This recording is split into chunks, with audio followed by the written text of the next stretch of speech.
La deuxième librairie qu'on va voir dans cette série de vidéos, c'est la librairie SciPy. SciPy, ça veut dire quoi? C'est Scientific Python. On l'importe généralement, import SciPy as SP, après on peut l'utiliser. Qu'est-ce que c'est cette librairie? Qu'est-ce que c'est cette bibliothèque? C'est tout simplement une bibliothèque qui est basée sur NumPy, donc les notations matricielles, les vecteurs, les arrays, et qui va permettre de faire toute une série de fonctions scientifiques.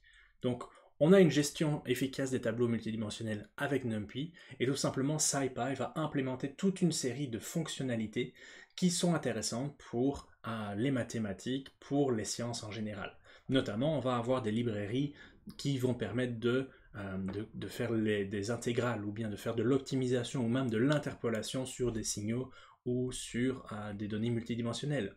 On va avoir toute une série d'outils de transformé de Fourier, de traitement de signal, de traitement d'image, avec le traitement d'image multidimensionnel. On va même avoir des outils dans SciPy de statistiques et d'algèbre linéaire qui vont nous faciliter la vie lorsque on doit résoudre des problèmes complexes dans notre travail d'ingénieur. Par exemple, lorsqu'on cherche à intégrer une fonction entre deux valeurs, entre deux bornes, mais ce n'est pas un problème qui est nécessairement facile lorsqu'on utilise les notations de Python, les listes de Python à la base. Par contre, lorsqu'on utilise les fonctionnalités de SciPy, on a par exemple dans le module Integrate, on a notre fonction quad qui est une intégrale par décomposition en morceaux. Donc on n'a pas besoin de l'implémenter par nous-mêmes, on peut tout simplement définir notre fonction qu'on cherche à intégrer, définir les bornes, et notre fonction quad, qui est dans la librairie SciPy, va nous estimer l'intégrale de notre fonction avec l'erreur associée. Donc c'est très intéressant parce que si on a une intégrale à faire, on a tout simplement à appeler cette petite fonction, et je vous invite à regarder la documentation parce qu'il y a plus que cette fonction pour pouvoir calculer des intégrales, il y a tout un module qui est dédié à ça, mais dépendamment de l'approche qu'on veut utiliser, dépendamment de la fonction à intégrer, on va pouvoir manipuler différents types d'équations, d'algorithmes pour intégrer nos fonctions.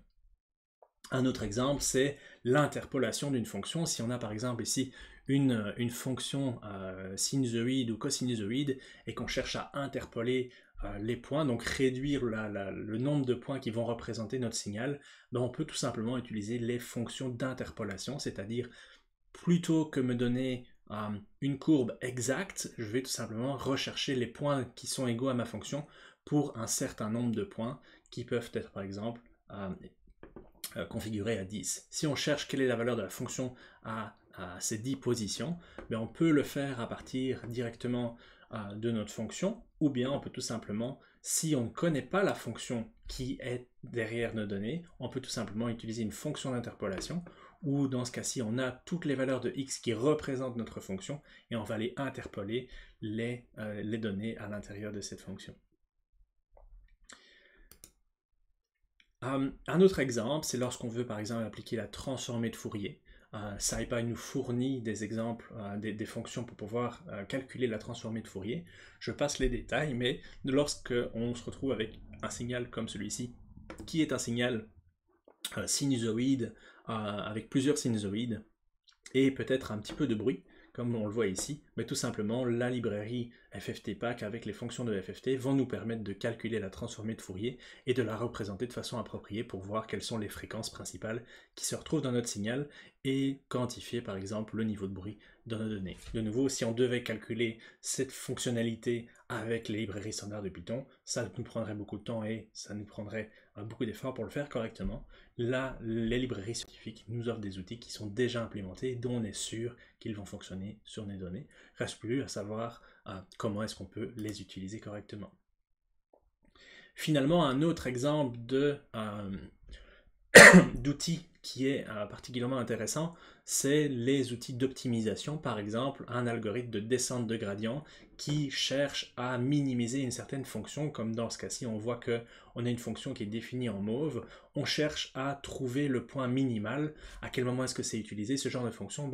C'est utilisé beaucoup dans tout ce qui est réseau de neurones, problèmes d'optimisation, intelligence artificielle, on cherche toujours à minimiser une fonction de coût, et donc cette fonction de coût peut être représentée ici en mauve, avec un minimum, c'est un problème relativement simple, et l'algorithme de descente de gradient, l'algorithme du gradient va nous permettre d'arriver de manière itérative à cet objectif. Comment est-ce qu'il fonctionne?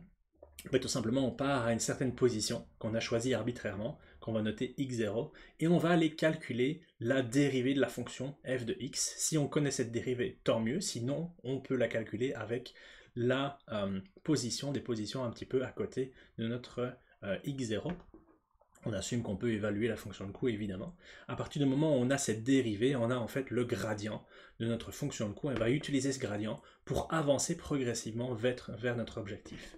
Si on le dépasse, ben notre gradient va s'inverser et donc on va revenir à notre objectif et itérativement, on va aller se rapprocher de plus en plus de notre point qui est notre point de minimisation. On va répéter cette étape de xn plus 1 égale xn moins k fois la dérivée de notre fonction qui est notre gradient. Et le cas ici, c'est notre pas, tout simplement, on va aller avancer d'une certaine quantité. Si le pas est très très grand, on va aller très très vite, mais on risque de passer à côté de notre objectif.